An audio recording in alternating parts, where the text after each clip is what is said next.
the deplorable state of the National Highway 12, which goes through from Calcutta till, it used to be National Highway 34, sir.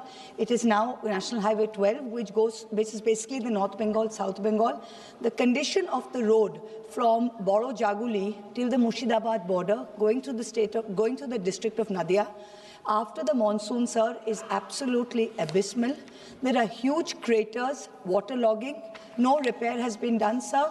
And also, due to the lack of service lanes and truck laybys, because of the dhabas and the petrol pumps, there are accidents happening every day with people trying to take illegal U-turns.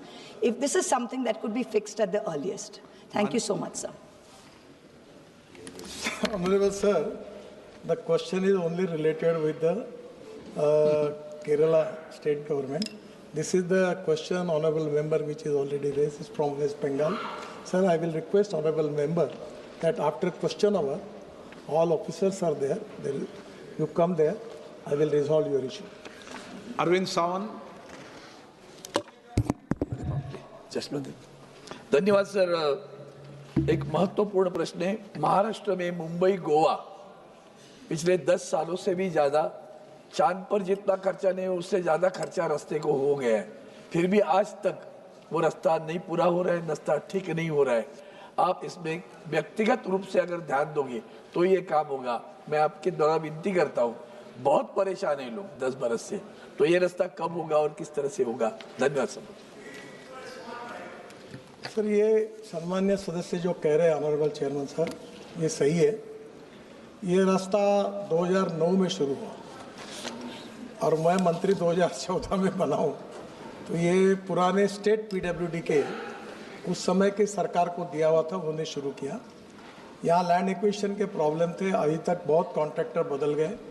क्या कारण है मालूम नहीं, काफ़ी कार्रवाई भी की गई, पर अब लगभग 89% काम पूरा हुआ है और इस साल अप्रैल के अंदर ये कंप्लीट रोड पूरा होगा और इसमें कोई तकलीफ नहीं होगी। और इसको बहुत डिले हुआ है, मैं स्वीकार करता हूँ, अप्रैल के पहले पूरा होगा। क्वेश्चन नंबर 64, श्री माथे शरण VS। नो, माननीय मंत्री जी। इसका मेरे अध्यक्ष महोदय सवाल पटल पर रखा हुआ। माननीय सदस्य राजीव जी, राय जी। धन्यवाद सर। सबसे पहले तो मैं एक धन्यवाद दूंगा माननीय मंत्री जी को बलिया मऊ के सैंक्शन करने के लिए, लेकिन मैं डरा हुआ हूं क्योंकि वाराणसी गोरखपुर राजमार्ग के बारे में कई बार मैंने आपसे व्यक्तिगत मुलाकात भी किया, लिख कर भी दिया और मेरे पास आश्वासन का पत्र भी है आपके मंत्रालय से कि 30 मई को पूरा हो जाएगा। कल मैंने कमेटी के बैठक में भी उठाया था, लेकिन अभी लगता है कि कोई उस पर काम नहीं हो रहा है। और जो सवाल जवाब आता है माननीय मंत्री जी, अन्यथा मत लीजिएगा कि वो बिलो द रेट किया इसलिए उसको हमने बंद कर दिया, ये बिलो द रेट किया। हमारे यहाँ जब से मैं पहली बार आपके यहाँ आया आज तक पता कर लीजिएगा उस रोड पर कितना एक्सीडेंट हो गया है। वो जेपी वाला भाग गया, पैसा सीज कर लिए, उससे आम जनता को लेना देना नहीं। हर रोज मर रहा है। रोज के पास जो फ्लाईओवर है सबसे खतरनाक है, कल मैंने आपके अधिकारियों को भी बताया। तो मेरा निवेदन सिर्फ इतना है सर कि जो माननीय मंत्री जी ने पत्र लिखा था कि 30 मई तक पूरा हो जाएगा, नहीं हो रहा है, तो उसके बाद क्या कार्रवाई हो रही है? कुछ चीजें माननीय मंत्री जी ने कहा कि आप जाकर मिल भी लिया करें। सर, आज सम्मान्य अध्यक्ष महोदय, ये ऐसे 10 लाख करोड़ के 3,500 से ज़्यादा प्रोजेक्ट शुरू हैं। हर प्रोजेक्ट का डिटेल मेरे पास भी नहीं है और मुझे उतनी जानकारी भी नहीं है, पर ये जहाँ तक ये आपने वाराणसी गोरखपुर का पकड़ा है ये प्रोजेक्ट का, इसमें कुछ दिक्कतें आई थी, जो कंपनी थी उसकी भी प्रॉब्लम्स थे, और अभी ये लगभग मार्च 26 के पहले ये कंप्लीट हो जाएगा और आपको मार्च 26 के बाद कोई तकरार नहीं रहेगी। Question number 65, Shri Ajay Bhatt. Question number 65 से माननीय मंत्री महोदय। उत्तर पटल पर रख दिया गया है। माननीय सदस्य। मान्यवर, उत्तराखंड एक पर्वतीय राज्य है और आपदाओं की मार झेलता है। हमको मात्र 4 महीने काम करने के लिए मिलते हैं।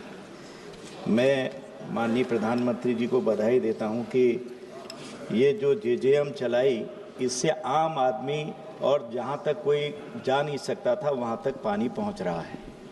परंतु हमारे वहाँ पर अभी एक प्रॉब्लम यह है मान्यवर कि पंप लगने थे, पैसा नहीं है, पंप नहीं लग रहा है। ओवरहेड टैंक बनने थे, लाइन बिछ गई, पैसा नहीं है। और चूंकि उत्तर में कहा गया है कि हमने पूरा पैसा दे दिया है 90-10 के अनुपात में, लेकिन 10 का अनुपात जो था राज्य सरकार ने तो पूरा दे दिया, लेकिन 90-10 में जो पैसा दिया है आपने बताया है उत्तर में 25 और 26 में कोई भी इस वित्तीय वर्ष में एक नया पैसा भी हमको नहीं मिला। इसलिए मान्यवर इसमें चाहे कुछ भी हो, यहाँ से कोई टीम जाए, कोई देखे और वहाँ जाके कम से कम जब वो बिखरी पड़ी है लाइनें, लोग बाग कहते हैं कैसे हुआ है और पैसा दे रही सरकार, नियत साफ है, तो उसको पैसा रिलीज करना चाहिए मान्यवर जितना भी बचा हुआ है। और हमको अभी 3,568 और 3,289 रुपये यानी कि 90% के योगदान से हमको इतना पैसा अभी तक मिलना है। क्या ये धनराशि इसी वित्तीय वर्ष में रिलीज कर दी जाएगी, ये मैं मंत्री जी से जानना चाहता हूँ। माननीय अध्यक्ष जी, जल जीवन मिशन हमारे देश के लिए एक बहुत ही महत्वपूर्ण प्रोजेक्ट माननीय प्रधानमंत्री जी ने किया था। आज तक करीब 15 करोड़ घरों में जल जीवन मिशन के द्वारा पानी दिया गया है। उत्तराखंड के अंदर भी बाकी जगह तो 50-50% पैसा दिया जाता है, उत्तराखंड या कुछ राज्यों में 90-10 के जरिए 90% पैसा केंद्र सरकार की ओर से उनको वित्तीय सहायता दी जाती है। इस बार भी माननीय FM ने इस बार भी 67,000 करोड़ रुपया इसके लिए आवंटित किया गया है, मगर कई जगह से, कई राज्यों से, कई MPO से बहुत सी कंप्लेन इसके बारे में आई। माननीय प्रधानमंत्री श्री मोदी साहब ने अभी भी एक निर्देश दिया और बार बार दिया है कि ये जो योजना है वो लोगों के घर में पानी देने के लिए बनी है, पानी देना ही पड़ेगा। पाइप बिछाकर या सिर्फ नल डाल के, फोटो डाल के वो अगर छोड़ देंगे तो चलेगा नहीं, उसके ऊपर एक्शन लिया जाएगा।